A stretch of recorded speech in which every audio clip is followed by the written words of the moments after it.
Well, welcome back. It is great to be back here, and I am a day late on my normal postings. It has been crazy. I'm still trying to get a grip on having puppies. If you can see my my girls are right here with me. If you're watching this on YouTube, um, but yeah, and I look like this because I decided to take them for a hike this morning and get out. And before I got started with posting here, so hope you're doing well. Welcome back. And if you're new to this show, welcome. My name is Angie, and I am an above knee amputee. I have been now for 3 years, and just over 3 years. And so I thought, you know what, I'm going to get on. I'm going to talk to people about life as an amputee, my personal journey, and how maybe I can help you, whether you're on an amputee journey or you are just on your own little journey medically, or you're just struggling with things in life. And so we all have our problems. Mine's no bigger than anybody else's. And I allow it, or I don't allow it, to be the center of my life. And it's kind of funny because I'm always trying to help people do things. And my husband reminds me that you do know that you're an amputee, right? And other people can step forward. And I don't see myself that way. So if that gives you kind of an insight of my life, and the fact that I was out hiking this morning again, another couple miles. But it isn't always roses. And, I debated whether I wanted to talk yesterday or not. And I was busy with some things, and I just thought, it's okay. You know what? I do this because I want to do this. I do this because it's fun for me, and it gets me a chance to kind of vocalize what I'm going through. And it actually helps me in the interim. If it helps others, then that's great. But I get on, I try to be as transparent as I can be. And with that, I've had people reach out to me saying that they're not an amputee, but that what I said struck a chord, and it may have stimulated something in them to do better, to do more, to live differently. So I talk a lot about mindset. And as of December, I have become a certified personal trainer, and I'm hoping to reach out and help fellow amputees live their best life, because that's the community I'm involved in right now, and for the last 3 years, I've realized that there's quite a disparity between those amputees that are doing well and those that are not.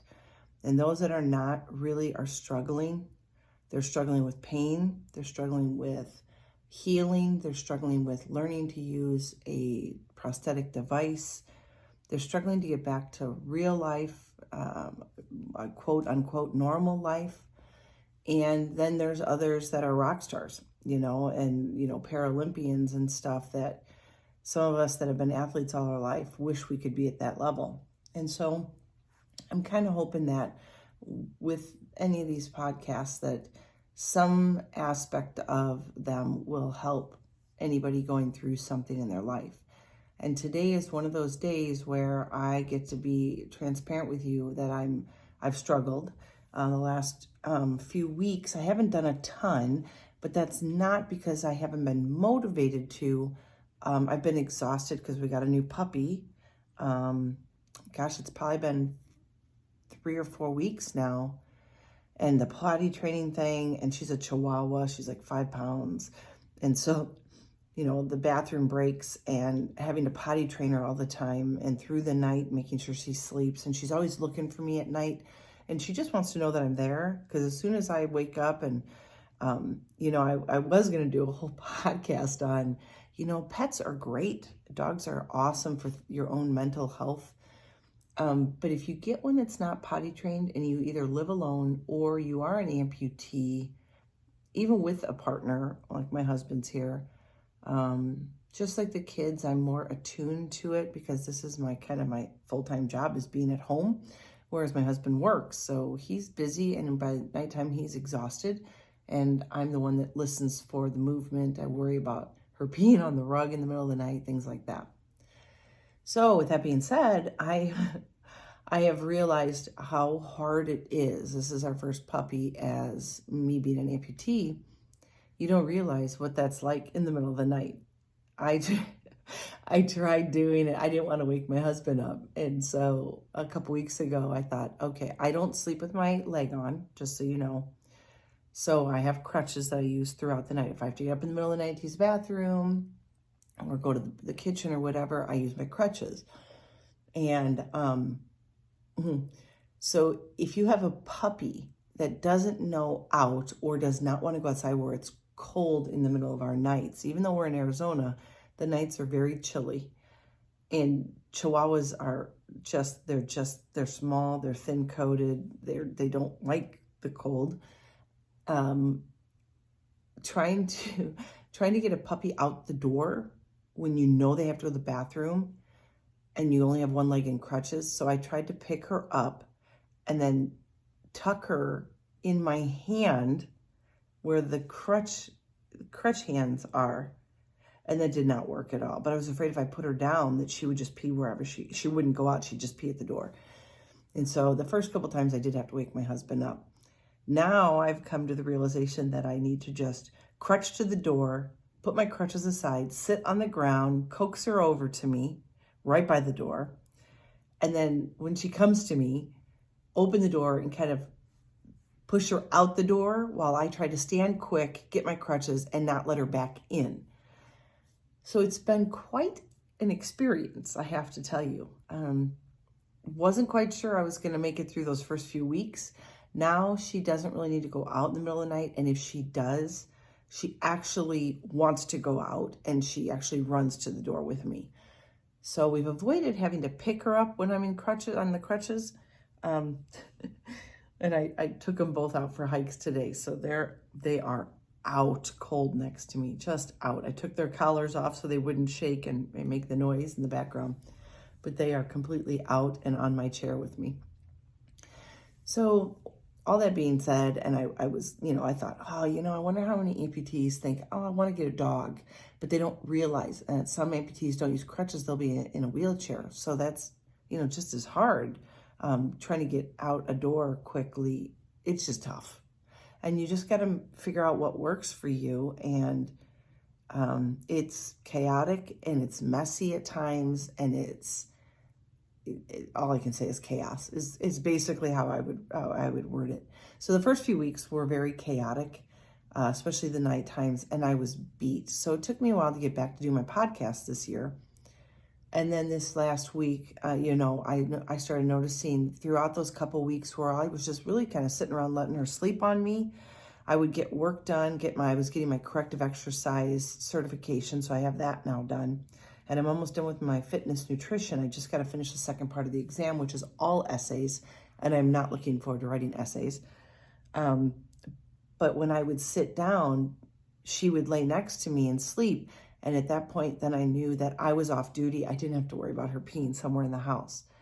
So whenever she'd start getting up and moving, then I would get up and move, and I wouldn't sit down. That was exhausting enough, so I really didn't do any exercises. But I noticed that when I took my prosthesis off at night, even when I wasn't even doing any exercises, I was swollen and hard on the end of my limb. And that hardness comes from what they call milking. And if my leg isn't in properly, or if it shifts in size or shape, or if I lose or gain weight, milking can happen where your leg goes so far down, but you may have some space at the very bottom. Like our bone isn't hitting down inside of it, but it's close.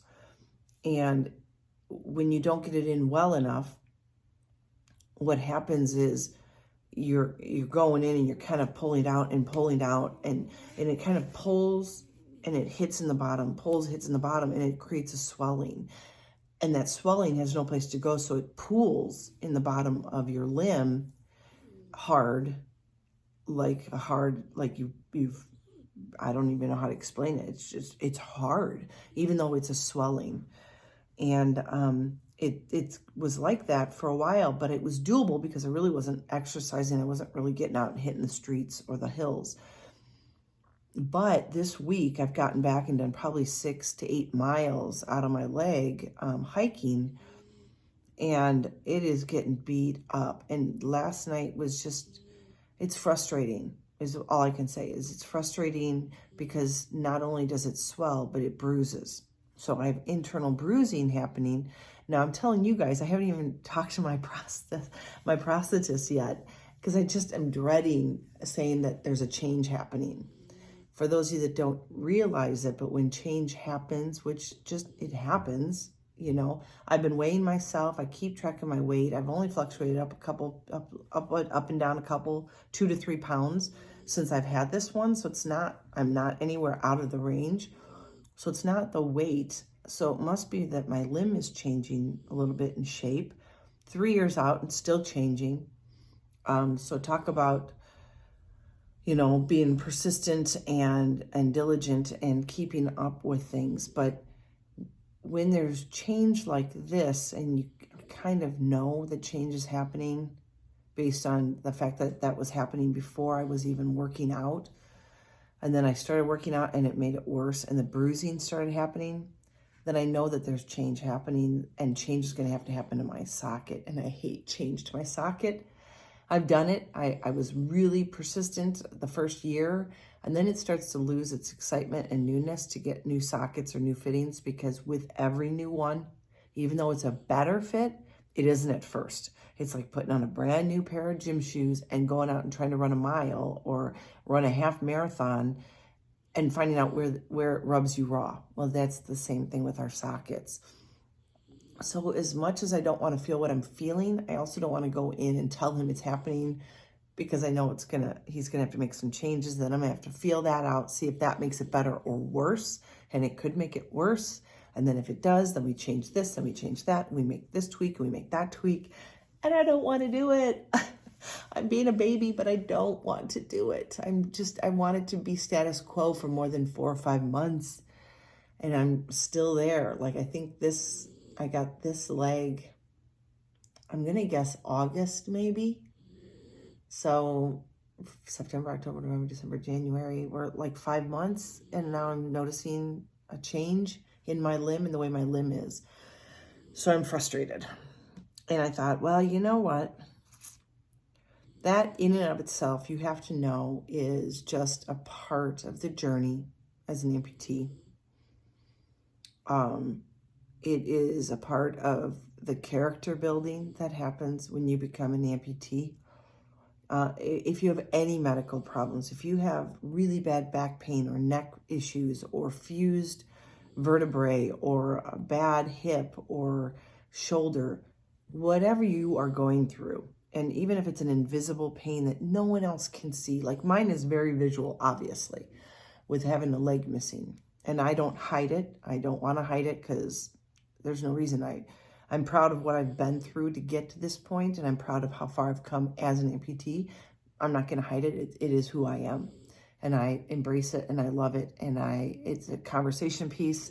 I have met some amazing people on hiking trails and in shopping centers and in grocery stores, and just having conversations. People, you know, if you smile at them, you know, and I smile and I say, hey, especially if I notice they're looking, I make them feel comfortable, and then they'll say, can I ask a question? And then it starts a whole conversation, which I completely invite and I love. So why hide it? But when you struggle like this, a lot of people tend to pretend that it's not there and it doesn't happen. And you won't see amputees talk about it because, one, they don't want to come across as complaining. I'm sure a lot of them are like that, people that I know. And some might actually think of it as a weakness, that they're going through a problem. Or even worse, and you may be at this point, is whatever you're going through, maybe you feel like a failure because it's happening and you don't want to admit it, because if you admit there's a problem, then it makes it more real. You know, people will say that if I actually talk about it, that makes it real, it makes it concrete, and I can't avoid it anymore. So whatever your reason is for hiding whatever you're going through, no, you're not alone.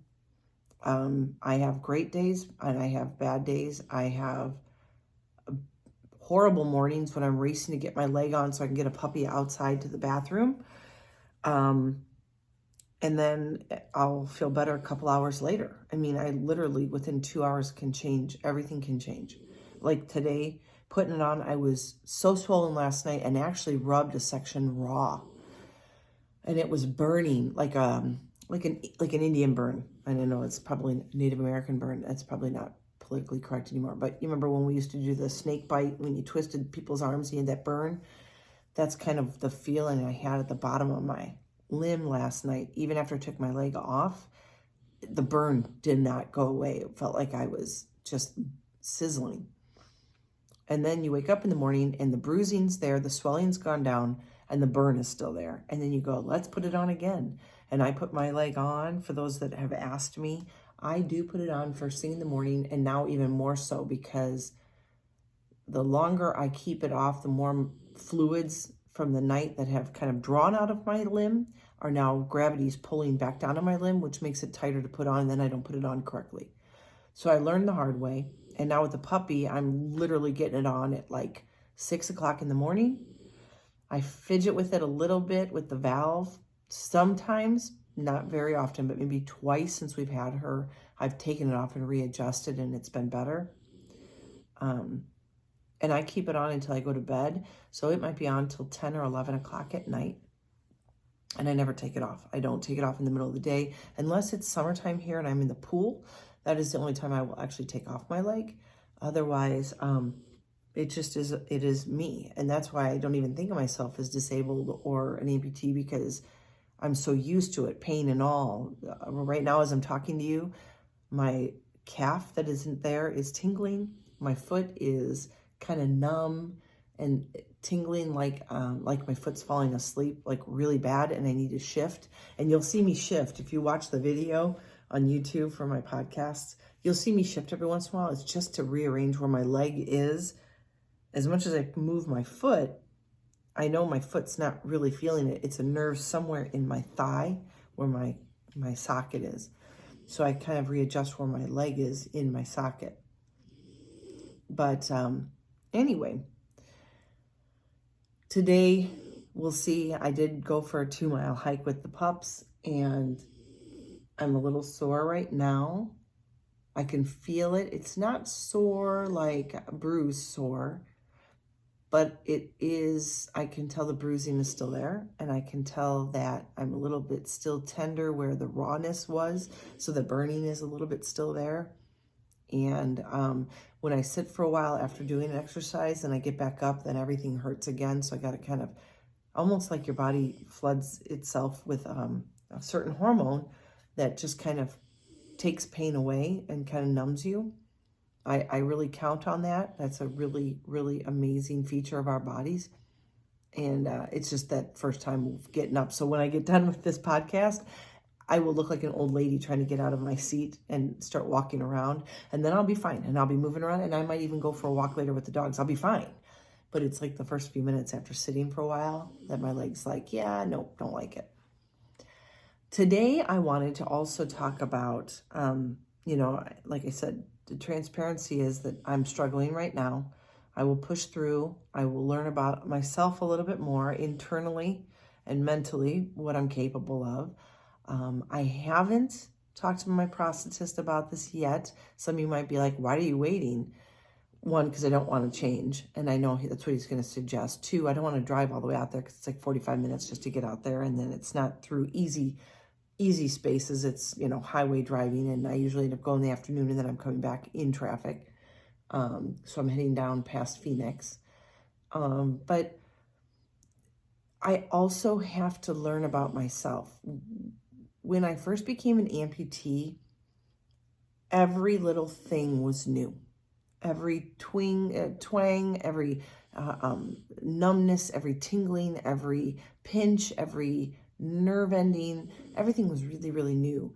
And I would text him like all the time or call him and say, listen, this is happening.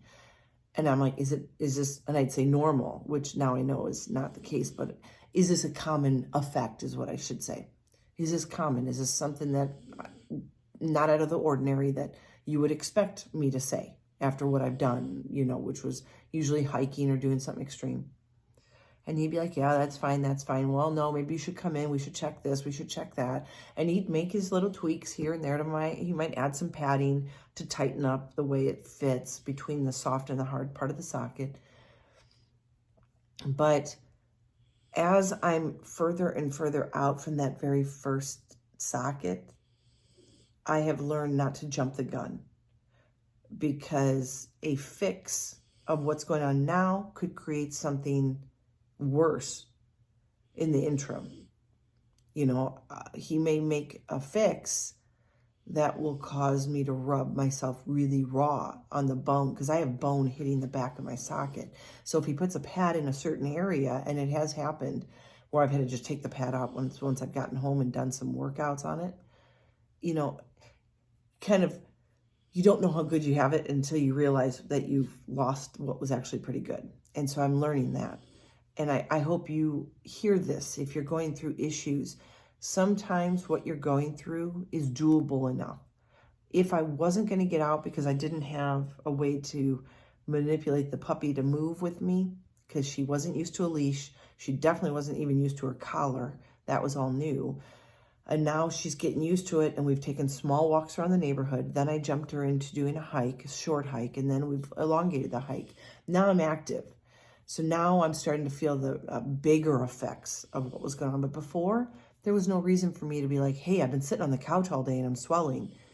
Well, that's not my norm. So I needed to slow down and just observe, right? Take some more mental notes, even some physical notes. Some of you that are still learning yourself and what you're going through, you feel like it's debilitating, and it might be. But make sure you're not jumping the gun, because you might jump yourself right into a worse situation. Sometimes a fix isn't always a great thing. And sometimes a fix goes through a negative period where you're just trying to find the new norm. Or for us, it's kind of like I always go back to, it's putting on a new pair of shoes. You can wear those shoes for a marathon, but you probably wouldn't take them out of the box and hit the road and try to do 26.2 miles. You would break them in. Same thing happens with our sockets. We have to do a break-in period. And when that happens, we have rubbing on certain areas that our bodies have to either get used to or we have to fix. And it may move a little differently. It may, your limb might sit differently in it. And all those things will affect your new healing. And every time we put a new socket on, we have to go through a new healing process and getting used to it, just like a new pair of shoes. So that's why I haven't rushed off. Now, as soon as I get done with this, and probably before I actually post it, I will talk to my prosthetist. I'll probably text him after this and let him know. I just don't want to go in, but I also, it's frightening to take your leg off at night and notice that your limb looks very different, and then you feel it and it feels really different. It's kind of scary, because you don't want anything to be wrong, and your imagination runs away from you. I know what it is. I logically know what's going on, but in the same respect, you go, but what if?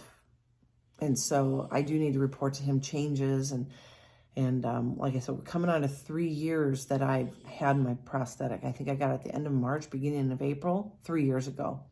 And so, I've been through this enough to know now when it's time to bite the bullet, and when I need to go in, when I need to talk to him. So in the interim of that, and I know he's going to ask me probably to come in next week, I thought, you know what, really briefly, because I'm going to make this short and sweet for me. You guys know I can talk with the best of them. That's the middle school teacher in me. I can talk and talk and talk. And you can ask my kids, because I talk too much. But I thought, you know what, I wanted to talk about breathing, because breathing is an extremely normal occurrence for all of us, but it's also done so poorly by us, especially in times of stress. And I thought, well, what better lead in? Last night I was really feeling stressed. I got really angry, and then I got a little frightened and a little anxious about that my leg was more swollen, more hard, and the bruising was really bad last night, and the burn. And I thought, okay, practice what you've been learning with your CPT certification, and that's breathing. And before you can really help anybody, you need to help yourself with your breathing. And so just doing some slow, deep breathing. We tend to go shallow. If you notice your breathing, you tend to be shallow. And we have learned that if we sit upright and we tuck in and tighten up our core, we tend to breathe with our chest, which is really shallow, and that is the incorrect way to breathe. You're actually supposed to feel your stomach rise and fall when you breathe, right? Because your lungs are filling up. So you want to fill your diaphragm up. It's diaphragmatic breathing. And so I want to challenge you this week for your call to action is whenever you start to feel stressed, whenever you start to kind of lose control of your emotion or where you're at in your journey, before you leap into a panic or start to build up a well of tears or give up, for God's sake, I want you to do some breathing. And the best way to learn to do this right is to actually find a place where you feel comfortable and you can lay on your back. And once you lay on your back, and you can put your knees up so they're bent. If you can't do that, just lay flat. Maybe put something under your lower back so you're not arched. And you want to put one hand up on your chest and one hand on your stomach. And practice breathing where your stomach rises and falls, not your chest, not your upper hand, but your lower hand. And learn to breathe in through your nose real deep and out your mouth. And nice, slow, deep breathing. Work on using your diaphragm. So your stomach should rise and fall with your breathing, and you should breathe in your nose and out your mouth. And just do that for a little bit. Close your eyes and just be at peace where you're at. Find quiet time. And if I can find that quiet time with a new puppy in the house, you can do it. And so just my call to action would be, if you can at least do some breathing exercises once a day, even for like a minute, put a timer on. Put a timer on next to you, next to your bed or next to the floor with your phone. Lay down, hit go, close your eyes, and focus on deep breathing through your nose and let your stomach rise and your stomach fall. If you feel your chest rising and falling, then you're not really engaging a deep, great breath that's going to cleanse your body and slow your heart rate down and slow your emotions down. With that kind of breathing, you're also going to find that you control yourself a little bit better. And then you might actually find yourself in the middle of rush hour, deep breathing before you react to a crazy driver, or after your kid gets home and they got a ticket, or maybe you just burned your pasta and you don't have dinner now. Whatever it is that stresses you out, maybe you had a bad doctor appointment and you don't know what to do. Stop for a moment and give yourself that little bit of peace, and that energy that will come back to you will be amazing. And then you might get to the point where you're getting so good at it that whenever you feel your heart rate starting to rise and your emotions starting to get a little out of control, you will engage the diaphragm breathing, and you will just slow things down before you react. So I'm hoping that'll help you. That's one of the big things that before I can really start working with anybody as a personal trainer, is that we need to work on breathing skills. So if you are in need of someone to get you back on track, an accountability coach, someone who, if you need someone to motivate you and just put you on the right path with some information, some tidbits of, just reach out to me. I would love to help you. You can find me at Be a Warrior 360 on Instagram and Facebook. And you can contact me through my www.bawarrior360.com, my website, where you can also hear all my podcasts and see some. I usually post a little write-up for each podcast and add in some personal pictures. So sometimes when I'm talking about certain things, then it pertains, my pictures pertain to that. And so, that's always there. And I really actually should start putting that in on my YouTube channel. I never put my website or my Instagram or Facebook handles on there. But I probably should, so that you can look me up there. I do have personal accounts under Angie Huser, but really the BA Warrior 360 is where I'm going to post more of the stuff to help you kind of get motivated and to kind of live your best life, and where I can try to help you feel empowered in your life.